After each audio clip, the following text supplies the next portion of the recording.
Hello students, मैं हूँ mystery और मिस्ट्री के यूट्यूब के स्टडी मंत्र पर आपका एक बार फिर से स्वागत है।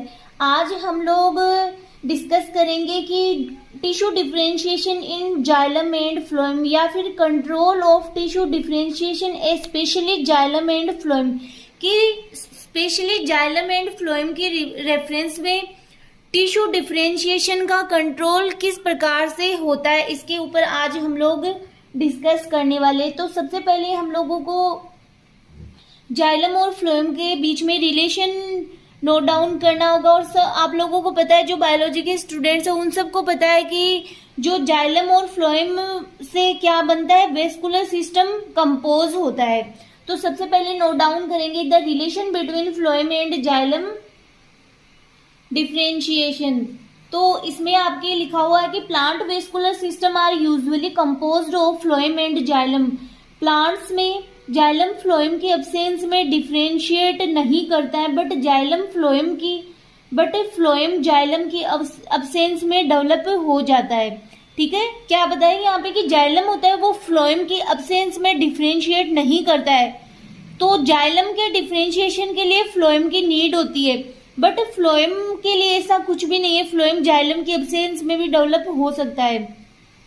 एंजियोस्पर्म के स्टेम के साथ कोलेटरल बंडल्स के अलावा बिना किसी कोलेटरल बंडल्स क्या होते हैं, जिनमें जाइलम और फ्लोएम दोनों प्रेजेंट होते हैं, के अलावा बिना किसी सहायक जाइलम के भी फ्लोएम के बंडल होते हैं।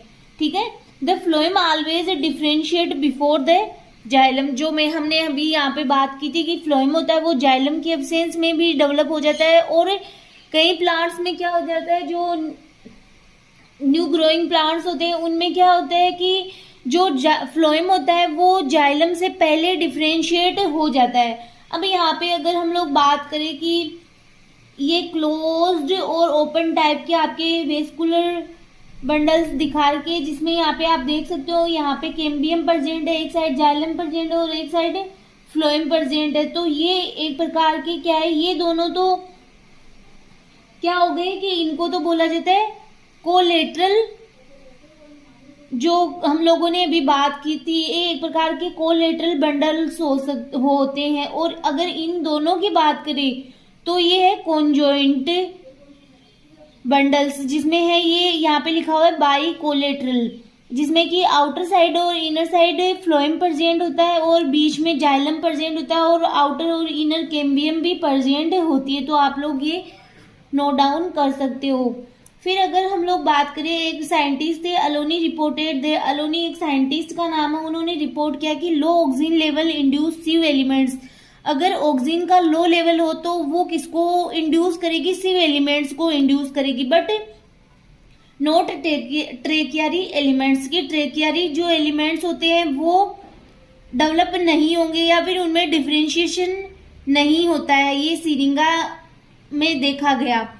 High oxygen levels resulted in the differentiation of both phloem and xylem. और अगर हाई लेवल है ऑक्सीजन का तो दोनों में डिफरेंशिएशन देखा गया है। फिर role of gibberellic acid in phloem differentiation. सबसे पहले तो हमने टॉपिक का ही ये नाम लिया है कि control of tissue differentiation specially xylem and phloem. तो उसके हम लोग देख रहे हैं कि कौन कौन से या तो हार्मोन्स है या फिर कौन से एलिमेंट्स है जो जाइलम और फ्लोएम के डिफरेंशिएशन को कंट्रोल करते हैं।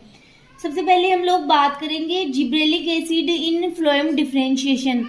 There is evidence that gibberellic acid promote phloem differentiation. यहाँ पर एविडेंस है, मतलब कई साइंटिस्ट ने देखा है कि जिब्रेलिक एसिड किसको प्रमोट करता है, जिसमें कि स्पेशली GA3 फ्लोएम डिफरेंशिएशन को प्रमोट करता है। आगे Digby and Wareing reported that, ये दो साइंटिस्ट है Digby and Wareing, reported that Populus robusta के स्टेम में जाइलम और फ्लोएम टिश्यू प्रोडक्शन के लिए फैक्टर डिटरमाइनिंग करने में applied oxygen and gibberellic acid के सापेक्ष इंपॉर्टेंट लेवल थे। वो कैसे, देखो जो IA है and low GA3 high oxygen, ये ऑक्सीजन का ही एक घटक है, तो high IAA and low GA3 हो तो क्या होता है, जाइलम का फॉर्मेशन होता है। अगर लो IAA है और हाई GA3 है, हाई जिब्रेलिक एसिड है, तो किसका प्रोडक्शन होता है, फ्लोएम का प्रोडक्शन होता है। फिर है ऑन अदर हैंड, अब नॉर्मली हाई GA3 को स्टोरेज रूट ऑफ कैरेट पर अप्लाई करने से फ्लोएम प्रोडक्शन में ग्रोथ की बजाय सेकेंडरी फ्लोएम प्रोडक्शन की मात्रा कम हो जाएगी एंड फ्लोएम जाइलम रेशियो भी लो हो जाएगा। तो ये एक एक्सपेरिमेंट करके फिर ये आपको बताया गया है कि अगर अब नॉर्मली हाई GA3 को अगर स्टोरेज रूट ऑफ कैरेट पर अप्लाई किया जाए तो फ्लोएम प्रोडक्शन की ग्रोथ की बजाय क्या हो जाएगा, सेकेंडरी फ्लोएम के प्रोडक्शन की मात्रा कम हो जाएगी और फ्लोएम और जाइलम का रेशियो भी क्या हो जाएगा, कम हो जाएगा। नेक्स्ट है role of sugar in xylem and phloem differentiation, कि शुगर का क्या रोल है जाइलम और फ्लोएम के डिफरेंशिएशन में। सिरिंगा के टिश्यू कल्चर में वेटमोर एंड रायर ने यह शो किया कि फ्लोएम एंड जाइलम डिफरेंशिएशन को इंड्यूस करने के लिए ऑक्सीजन के साथ शुगर की भी नीड होती है। इन अदर एग्जाम्पल कोल्यूस स्टेम में ऑक्सीजन कंसंट्रेशन को स्टेबल रखा गया एंड लो सुक्रोज लेवल, ये सुक्रोज का लेवल 1.5 to 2.5% रखा गया ने वेरी लो और विदाउट फ्लोएम के स्ट्रॉन्ग जाइलम डिफरेंशिएशन को इंड्यूस किया। अब एक एग्जाम्पल है जिसमें कोल्यूस के स्टेम में क्या किया, ऑक्सीजन कंसंट्रेशन को स्टेबल रखा गया और लो सुक्रोज लेवल पर या फिर वेरी लो सुक्रोज लेवल पर क्या देखा गया कि विदाउट फ्लोएम के भी स्ट्रॉन्ग जाइलम डिफरेंशिएशन को रिपोर्ट किया गया या इंड्यूस किया गया। और हमने स्टार्टिंग में बात की थी कि जो जाइलम होता है वो फ्लोएम के बिना डिफरेंशिएशन करता ही नहीं है, बट यहाँ पे जाइलम में डिफरेंशिएशन देखा गया, जबकि लो और विदाउट जाइलम के फ्लोएम का डिफरेंशिएशन हाई सुक्रोज लेवल के साथ भी प्राप्त किया गया था। तो आप ये नोट डाउन कर सकते हो, बहुत इजी सा ही टॉपिक है कि फ्लोएम और जाइलम का डिफरेंशिएशन किस प्रकार से होता है। तो सबसे पहले आपको नोट डाउन ये बताना होगा कि फ्लोएम और जाइलम होते हैं वो वेस्कुलर टिश्यू के ही पार्ट होते हैं, अर्थात वेस्कुलर सिस्टम होता है वो फ्लोएम और जाइलम से ही मिलकर बना होता है। फिर आप लोग इन साइंटिस्ट के नेम लर्न करके कि कौन कौन से साइंटिस्ट थे जिन्होंने मतलब जाइलम और फ्लोएम डिफरेंशिएशन के लिए कौन कौन से एक्सपेरिमेंट किए, आप इनको नोट डाउन कर सकते हो। फिर आपके induction of vascular tissue by leaves and by oxygen in the spring developing birds and young growing leaves stimulate cambium reactivation. ये कैम्बियम रीएक्टिवेशन ऑक्सीजन की प्रेजेंस के कारण होता है कि कई बार क्या होता है कि जो यंग ग्रोविंग लीव्स होती है या फिर स्प्रिंग डेवलपिंग बर्ड्स होती है उनमें कैम्बियम का क्या रीएक्टिवेशन में स्टिमुलेशन देखा गया। ये किसके कारण होता है, ऑक्सीजन की प्रेजेंस के कारण ही होता है। यंग लीव्स का प्लांट की रूट में वेस्कुलर डिफरेंशिएशन पर हाई लेवल इफेक्ट पड़ता है। Leaves promote a root directed vascular regeneration. अभी यहाँ पे ऐसा क्यों लिखा गया कि leaves promote a root directed vascular regeneration, कि लीव्स में क्या होता है, ऑक्सीजन जो न्यू ग्रोइंग लीव्स होते हैं वहां पे ऑक्सीजन की हाई कंसंट्रेशन पाई जाती है और ये क्या होता है कि वहां से मतलब किसी कैरियर के थ्रू कहाँ पे चला जाता है, रूट में चला जाता है। तो इसलिए यहाँ पे ये लिखा गया कि leaves promote a root directed vascular regeneration, but shoot tip की डायरेक्शन में वेस्कुलर रीजनरेशन पर कोई इफेक्ट नहीं डालती है। फिर the role of roots in vascular differentiation, कि रूट का वेस्कुलर डिफरेंशिएशन में क्या रोल है, तो वो हम नोट डाउन करते हैं। स्टेम में वेस्कुलर डिफरेंशिएशन प्राप्त करने के लिए रूट का प्रेजेंट होना ये एसेंशियल नहीं है, कि स्टेम में अगर वेस्कुलर डिफरेंशिएशन प्राप्त करने के लिए रूट का प्रेजेंट होना कोई एसेंशियल नहीं है, कि कोई कुछ आवश्यक नहीं है। यह कल्चर के वेस्कुलर डिफरेंशिएशन के लिए भी ट्रूथ है कि ये अगर कल्चर मीडिया में भी अगर हम लोग बात करें तो उसके लिए भी यही सत्य है, जो रूट की एब्सेंस में भी होता है। रूट के वेस्कुलर डिफरेंशिएशन में 2 मेन फंक्शन ज्ञात है।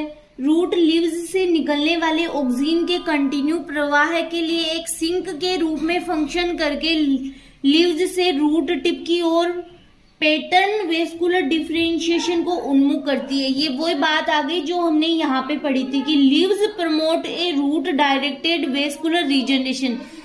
कि क्या होता है कि रूट होता है वो लीव्स से निकलने वाले ऑक्सीजन के कंटिन्यू प्रवाह के लिए एक सिंक के रूप में फंक्शन करता है, जिससे कि जो ऑक्सीजन होता है वो रूट की ओर क्या होता है, उसका प्रवाह होता है, एक पैटर्न के रूप में उसका एक क्या होता है, वेस्कुलर डिफरेंशिएशन को वो प्रमोट करता है।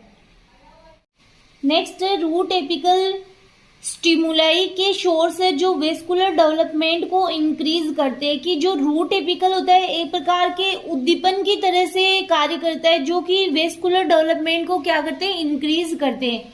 फिर अगर हम लोग बात करें कि साइटोकाइनिन और वेस्कुलर साइटोकाइनिन जो हार्मोन है उनका वेस्कुलर डिफरेंशिएशन पर क्या रोल है।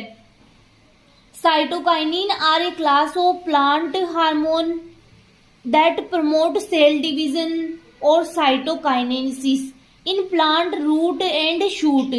They are involved in cell growth and differentiation. कि साइटोकाइनिन है वो एक प्रकार का प्लांट हार्मोन ही है जो सेल डिवीजन और साइटोकाइनेसिस को प्रमोट करता है, किसमें, इन प्लांट की रूट और शूट में, और ये सेल की ग्रोथ में और डिफरेंशिएशन में भी इन्वॉल्व रहते हैं। There are two types of cytokinesis. Adenine type cytokinesis represented by kinetin or G18 etc. Most adenine type cytokinesis are synthesized in roots. Cytokinin are transported in the xylem. ठीक है। फिर आप लोग यहाँ पे देख सकते हो effect of pressure and ethylene on vascular tissue. कि जो इथाइलिन का प्रेशर है वो वेस्कुलर टिश्यू पर क्या इफेक्ट डालता है। रॉबर्ट एंड मिलर ने यह प्रूव किया कि इथाइलिन को जाइलम डिफरेंशिएशन को इफेक्ट करने के लिए जाना जाता है। कि रॉबर्ट और मिलर 2 साइंटिस्ट थे जिन्होंने यह प्रूव किया कि इथाइलिन को जाइलम डिफरेंशिएशन को इफेक्ट करने के लिए जाना जाता है। तो ये था आज का आपका टॉपिक कि control of tissue differentiation specially xylem and phloem. तो आप इसे नोट डाउन कर सकते हैं। बहुत इजी सा सिंपल सा टॉपिक था कि जाइलम और फ्लोएम में किस प्रकार से डिफरेंशिएशन पाया जाता है, कौन कौन से साइंटिस्ट है जिन्होंने क्या क्या एक्सपेरिमेंट किए जाइलम और फ्लोएम के डिफरेंशिएशन पे। नेक्स्ट लेक्चर में हम नए टॉपिक के साथ फिर मिलेंगे। Thank you.